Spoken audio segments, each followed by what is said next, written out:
വിഷയത്തിൽ മുതലെടുപ്പിന് ശ്രമിക്കുന്നവരുടെ ലക്ഷ്യം തിരിച്ചറിയണമെന്ന് ലത്തീൻ സഭ. സഭയുടെ ഔദ്യോഗിക പ്രസിദ്ധീകരണമായ ജീവനാദത്തിന്റെ പുതിയ ലക്കം മുഖപ്രസംഗത്തിലാണ് രൂക്ഷ വിമർശനം. ഇതര കത്തോലിക്ക സഭകളെയും പരോക്ഷമായി വിമർശിക്കുന്നുണ്ട്. മുനമ്പം ഭൂപ്രശ്നം ക്രൈസ്തവ മുസ്ലിം സംഘർഷ വിഷയമായി കത്തിച്ചു നിർത്തി വിദ്വേഷ പ്രചാരണം കൊഴിപ്പിച്ച് രാഷ്ട്രീയ മുതലെടുപ്പിന് ശ്രമിക്കുന്നവരെ തിരിച്ചറിയണമെന്നും ലേഖനത്തിൽ. ആശാ സമരവേദിയിൽ ഇന്ന് പൗരസാഗരം. ആശാപ്രവർത്തകർക്കൊപ്പം കുടുംബാംഗങ്ങളും വിവിധ സംഘടനകളും രാഷ്ട്രീയ സാമൂഹ്യ പ്രവർത്തകരും സംഗമത്തിൽ പങ്കെടുക്കും. സമരത്തിന് ഐക്യദാർഢ്യം പ്രഖ്യാപിച്ച് സെക്രട്ടേറിയറ്റിന് മുന്നിൽ സംഘടിപ്പിച്ച പൗരസാഗരം ഡോക്ടർ ഖദീജ മുംതാസ് ഉദ്ഘാടനം ചെയ്തു. സമരം വിജയിച്ചേ മതിയാകൂ എന്നും കോവിഡ് കാലത്ത് കാടും കുന്നും കയറിയിറങ്ങി പ്രവർത്തിച്ചവരാണ് ആശമാരെന്നും ഖദീജ അഭിപ്രായപ്പെട്ടു. അട്ടപ്പാടി കോട്ടത്തറ ട്രൈബൽ ആശുപത്രിയിൽ നിന്ന് കാണാതായ 4 മാസം പ്രായമായ പെൺകുഞ്ഞിനെ കണ്ടെത്തി. ഇന്ന് ഉച്ച കഴിഞ്ഞാണ് മേലെമുള്ളി സ്വദേശിനിയായ സംഗീതയുടെ കുഞ്ഞിനെ കാണാതായത്. മറ്റൊരു രോഗിയുടെ കൂട്ടിരിപ്പുകാരിയാണ് കുഞ്ഞിനെ തട്ടിക്കൊണ്ടുപോയത്. കഴിഞ്ഞ 2 ദിവസമായി കുട്ടി ആശുപത്രിയിൽ ചികിത്സയിലാണ്. കുട്ടിയുടെ അമ്മയുമായി സൗഹൃദം സ്ഥാപിച്ചതിനു ശേഷം കുട്ടിയുടെ അമ്മയോട് ആഹാരം കഴിക്കാൻ പൊക്കോളാനും കുഞ്ഞിനെ നോക്കിക്കൊള്ളാമെന്നും പറഞ്ഞ് വിശ്വസിപ്പിച്ചായിരുന്നു തട്ടിക്കൊണ്ടുപോയത്.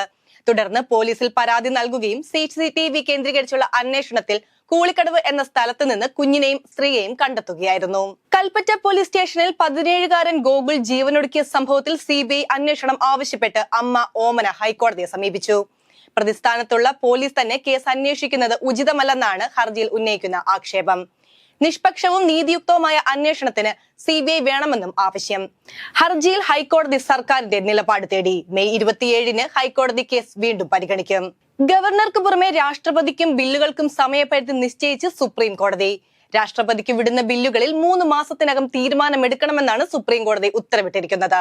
ബില്ലുകൾ പിടിച്ചുവെച്ചാൽ അതിന് വ്യക്തമായ കാരണം വേണമെന്നും രാഷ്ട്രപതിക്കും സമ്പൂർണ്ണ വീറ്റോ അധികാരമില്ലെന്നും സുപ്രീം കോടതി നിർദ്ദേശിച്ചു. തമിഴ്നാട് കേസിലെ ഉത്തരവിൽ തന്നെയാണ് രാഷ്ട്രപതിക്കും സമയപരിധി നിശ്ചയിക്കുന്നത്.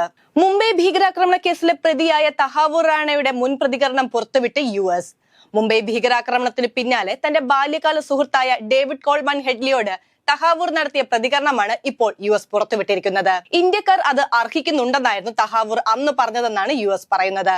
ഭീകരാക്രമണം നടത്തിയവരെ പാകിസ്ഥാനിലെ ഏറ്റവും ഉയർന്ന ധീരതയ്ക്കുള്ള പുരസ്കാരമായ നിഷാൻ-ഇ-ഹൈദർ നൽകി ആദരിക്കണമെന്നും തഹാവൂർ പറഞ്ഞതായി US അറിയിച്ചു. രാജ്യത്തുടനീളം UPI സേവനങ്ങൾ തടസ്സപ്പെട്ടു.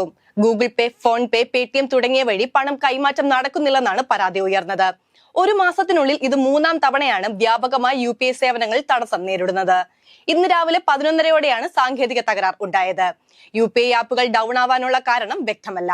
സാങ്കേതിക തകരാർ ഉടൻ പരിഹരിക്കുമെന്ന് NCPIയുടെ വിശദീകരണം. ഇതിനു മുൻപ് ഏപ്രിൽ 2-ന് UPI സേവനങ്ങളിൽ തടസ്സം നേരിട്ടിരുന്നു. അന്ന് ഡൗൺ ഡിറ്റക്ടറിൽ 514 പരാതികളാണ് റിപ്പോർട്ട് ചെയ്തത്.